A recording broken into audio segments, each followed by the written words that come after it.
Welcome students.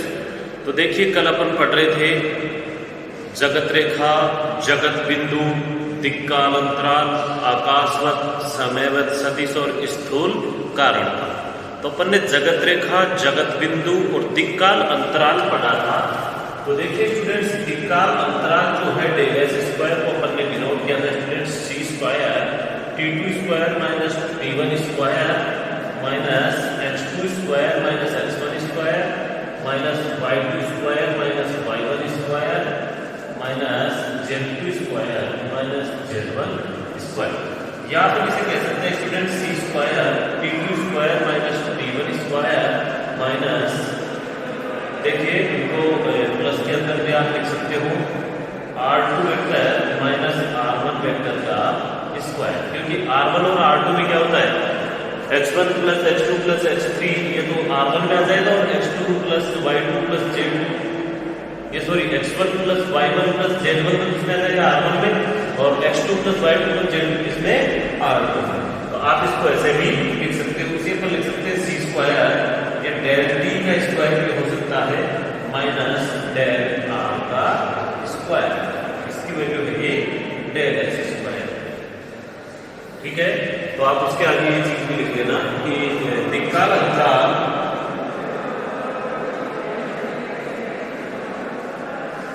Del S square equal to c square del T square minus del are square. Okay, अब देखिए मैंने कहा था कि जो डेल एस स्क्वायर है इसको हमने मोड में लिया था कि जो डेल एस स्क्वायर है इसका मान काल्पनिक और वास्तविक दोनों मान प्राप्त हो सकते हैं। डिपेंड करता है del S square less than 0 है तो वो काल्पनिक वैल्यू होगी, ग्रेटर देन 0 है तो वास्तविक वैल्यू होगी और इक्वल 0 भी हो सकती है। इन कंडीशंस के लिए देखते हैं अपन, आप लिखोगे स्थिति फर्स्ट।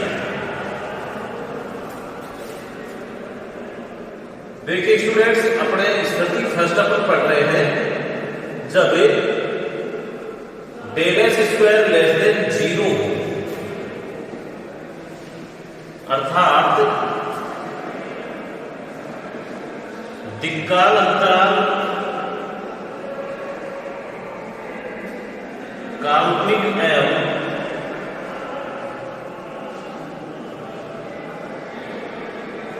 ऋणात्मक हो।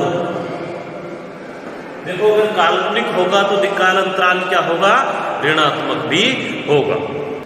तो देखो इसका दूसरा नाम भी है, इसको काल्पनिक कहने के स्थान पर अपन आकाशवत कहते हैं।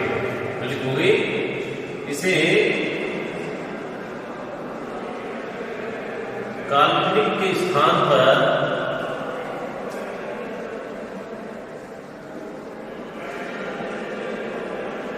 आकाशवत अंतराल कहते हैं।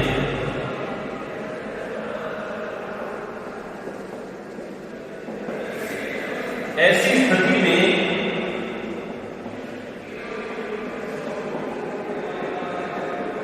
दो घटनाओं को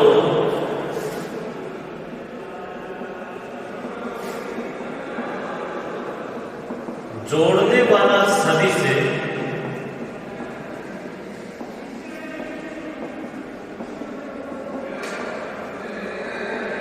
आकाशवत सदिश कहलाता है।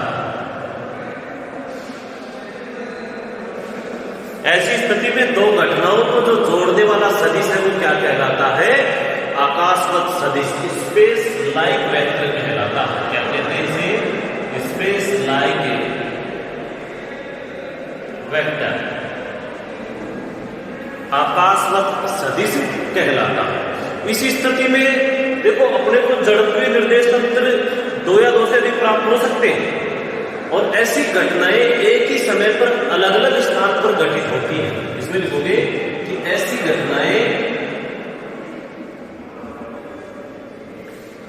जो घटनाएं होती है वो एक ही समय पर, टाइम अगर एक ही हो सकता है लेकिन स्थान अलग अलग, एक ही समय पर अलग अलग स्थानों पर घटित होती है। क्यों होती है, देखिए इनके अंदर जो प्रकाश का वेग है, यानी कि अपन ने माना कि del S square less than 0, ठीक है। अपन जानते हैं डेल एस स्क्वायर की वैल्यू क्या होती है, सी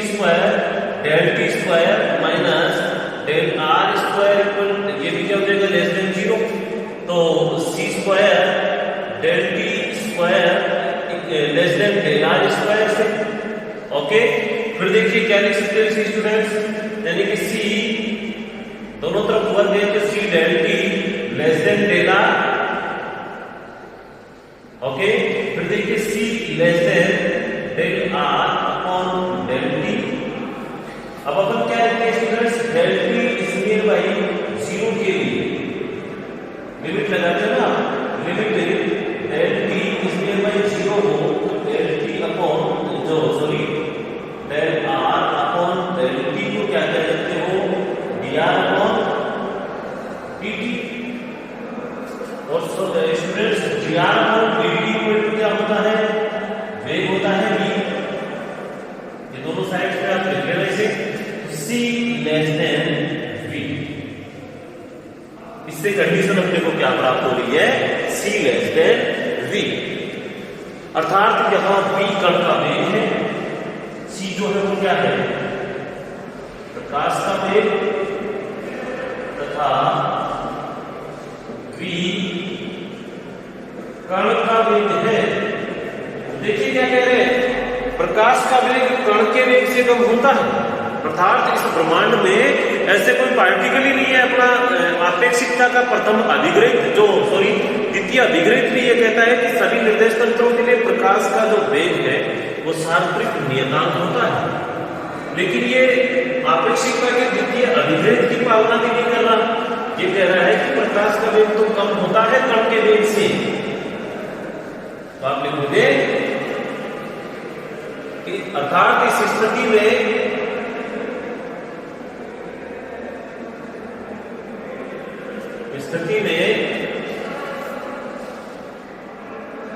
कण का वेग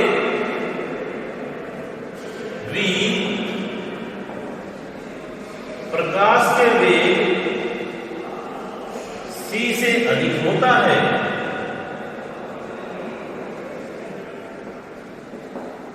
जो आपेक्षिकता के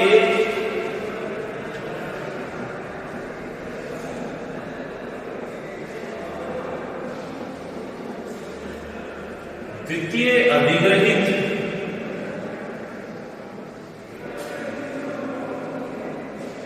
जो आपेक्षिकता के द्वितीय अभिग्रहित के विरुद्ध है, यानी कि आपेक्षिकता का जो प्रथम अभिग्रहित था वो तो क्या था कि सभी निर्देश तंत्रों के लिए भौतिकी के नियम एक समान लागू होंगे। द्वितीय था कि प्रकाश का वेग c जो है वो सार्वत्रिक नियतांक है, लेकिन ये तो देखो c को लेस देन बता रहा है, अर्थात आपेक्षिकता के द्वितीय अभिग्रहित के विरुद्ध है, द्वितीय अभिग्रहित का पालन नहीं कर रहा। ठीक है, तो आकाशवत अंतराल वाली घटनाओं में उनके घटित होने के कारण इन्हें ऐसी घटनाओं को क्या कहते हैं, आकाशवत घटनाएं। ऐसी घटनाओं को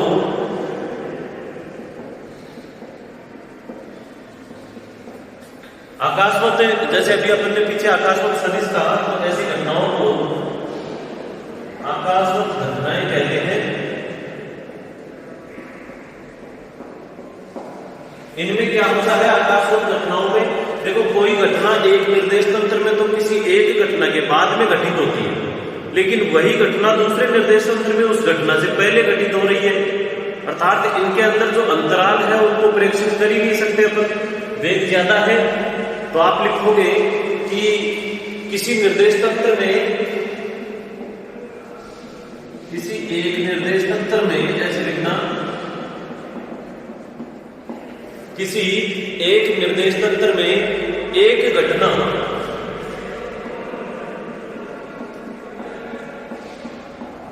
दूसरी घटना के सापेक्ष अपन कह सकते हैं कि दूसरी घटना के सापेक्ष पहले प्रेक्षित होती है,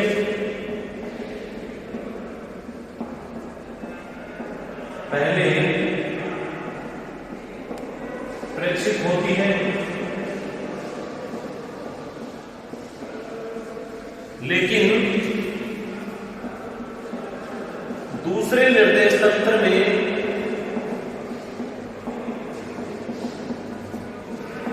वही घटना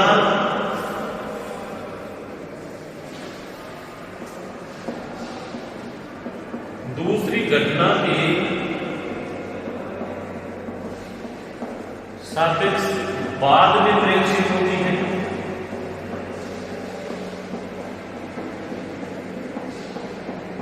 देखिए क्या कह रहा है, इन लाइन को पढ़िए कि किसी एक निर्देश तंत्र में एक घटना दूसरी घटना के सापेक्ष पहले प्रेक्षित हो रही है। जैसे बंदूक की जो गोली, वो बंदूक की गोली अपने लक्ष्य पर कब पहुंचेगी? पहले बंदूक से निकलने के बाद, यानी कि बंदूक से निकलने के बाद ही जो लक्ष्य से टकराएगी। ये जैसे मान लो बंदूक है, इससे निकलने की गोली जो निकलेगी, इससे निकलने के बाद ही कहाँ जाएगी? वो अपने लक्ष्य से टकराएगी। पहले यहाँ से निकलेगी, पहले ये घटना घटित होगी, उसके बाद में ये दूसरे नंबर की घटित होगी। लेकिन दूसरे निर्देश तंत्र में क्या हुआ कि वही घटना दूसरी घटना के बाद में प्रेक्षित हो रही है। पहले लक्ष्य से टकरा गई और उसके बाद में बंदूक की गोली निकल गई। तो ऐसा संभव है क्या? तो ऐसी घटनाएं क्या है? संभव ही नहीं है। अर्थात ऐसी घटनाएं असंभव है, जिनको संभव नहीं कह सकते अपन। यानी कि ये दोनों घटनाओं के बीच में कारणात्मक संबंध स्थापित करना संभव नहीं है। अर्थात दोनों घटनाओं के मध्य क्या कारण है इसका? तो वो कारणात्मक संबंध स्थापित ही नहीं किए जा सकते।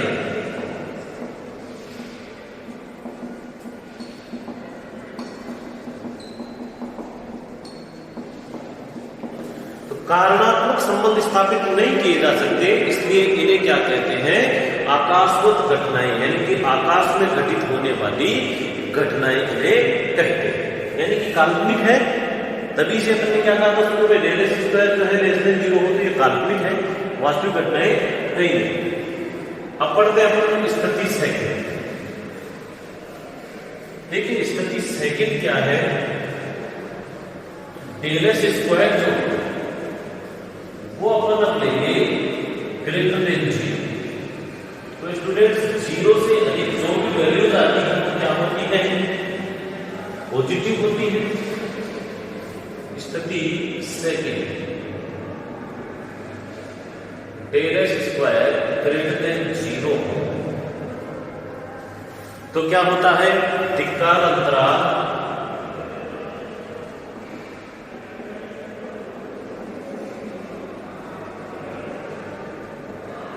वास्तविक तो होता ही है, धनात्मक।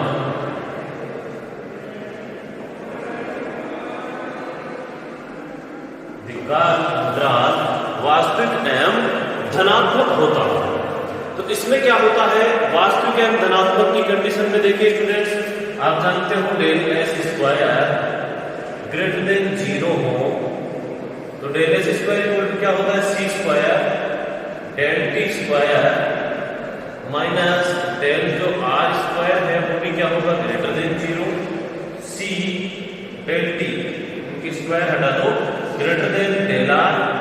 ओके, फिर देखिए C greater than del R और डेल टी। ओके, या अपन क्या कर सकते हैं? सी क्या है? ग्रेटर देन है डी आर और डी टी, या बी से सी ग्रेटर देन बी। वही चीज काल का जो वेग है वो क्या है? बी है। तो यह सही कह रहा है कि प्रकाश का वेग कण के वेग से अधिक होता है। अर्थात प्रकाश का वेग c कण के वेग से अधिक होता है, जो संभव है, तथा आपेक्षिकता के द्वितीय अभिक्रमित की पालना होती है। देखो संभव भी है और आपेक्षिकता के द्वितीय अभिग्रहित की क्या होती है? पालना होती है। और इस प्रकार के जो दिक्काल अंतराल है उसका नाम क्या है? देखिए, इस प्रकार के दिक्काल अंतराल को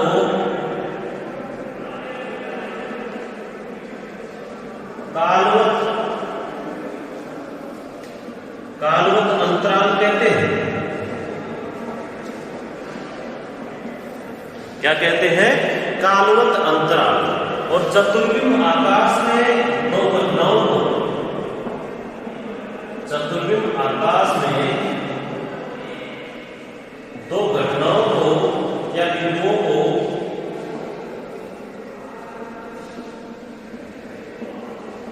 जोड़ने वाला सदिश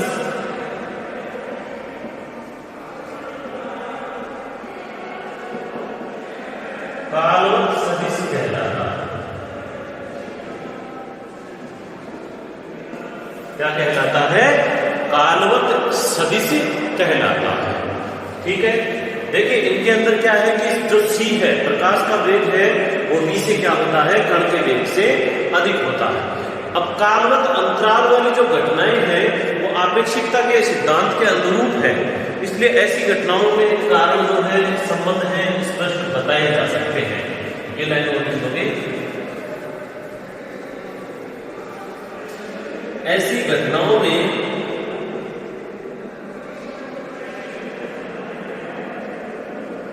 कारणात्मक संबंध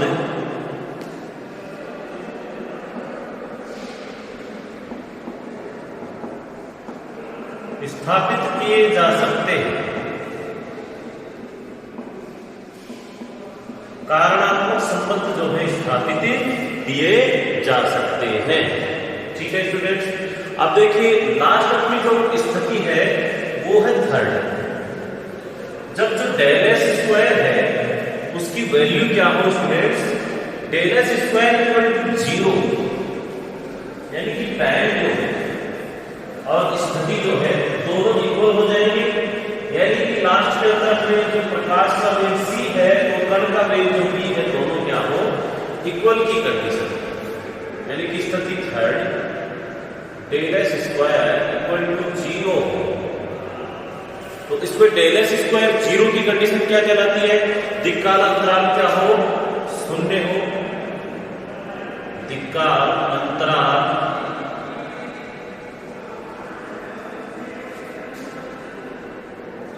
शून्य।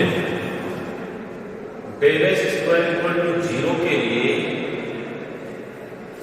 सी square del T square minus del are square equal to 0, C del T equal to del are,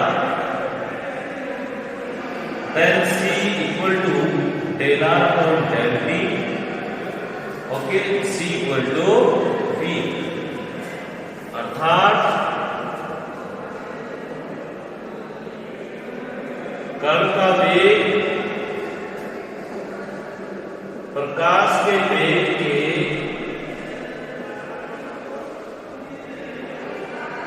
बराबर होता है। कण का वेग भी प्रकाश के वेग के क्या होता है?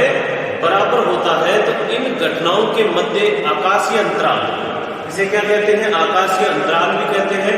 और इस घटना में दिक्काल अंतराल की घटनाएं केवल प्रकाश के वेग से भेजेंगे संकेतों द्वारा ही मान्य होगी। ऐसी घटनाओं में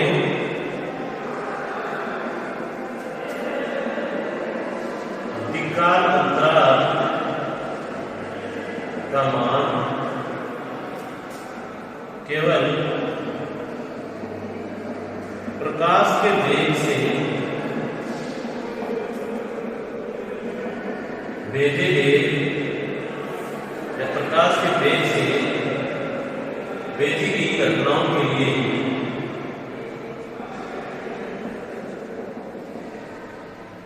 मान्य होगा। घटनाओं के लिए ही मान्य होगा। देखिए, केवल प्रकाश के वेग c से भेजी गई घटनाओं के लिए ही मान्य। देखिए, इसलिए प्रकाश के वेग से मान्य होगी, इसलिए ऐसी घटनाएं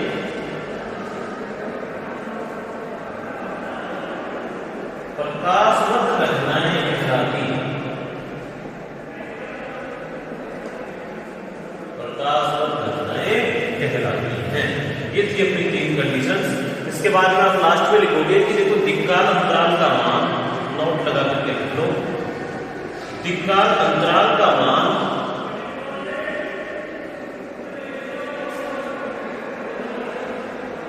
अपन ने क्या क्या प्राप्त किया, धनात्मक भी किया, ऋणात्मक भी किया तथा शून्य भी प्राप्त किया। तो जो दिक्काल अंतराल का मान है धनात्मक, ऋणात्मक और शून्य, ये प्राप्त होना निर्देश तंत्र पर निर्भर नहीं होगा, परंतु ये घटनाओं का एक गुण होता है। शून्य होना निर्देश तंत्र पर निर्भर नहीं करता,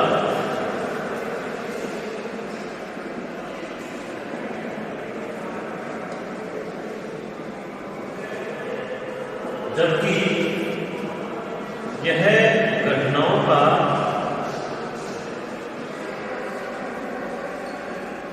एक गुण होता है। घटनाओं की क्या होती है, ये प्रॉपर्टी होती है कि ये प्राप्त हो सकता है, ये नोट लिख लेना। तो ये था अपना जगत बिंदु, जगत रेखा, दिक्काल अंतराल, आकाशवत, समयवत और कालांतर यानी काल अंतराल को भी हम ज्ञात कर सकते हैं। तो ये अपना टॉपिक कंप्लीट हुआ है। ये डेफिनेशन आप ध्यान से थोड़े पढ़ेंगे इनको, तब इनके जाके डिफरेंस समझ में आएगा। मोस्ट टॉपिक है वैसे। आज के लिए इतना ही, बाकी कल पढ़ेंगे। Thank you.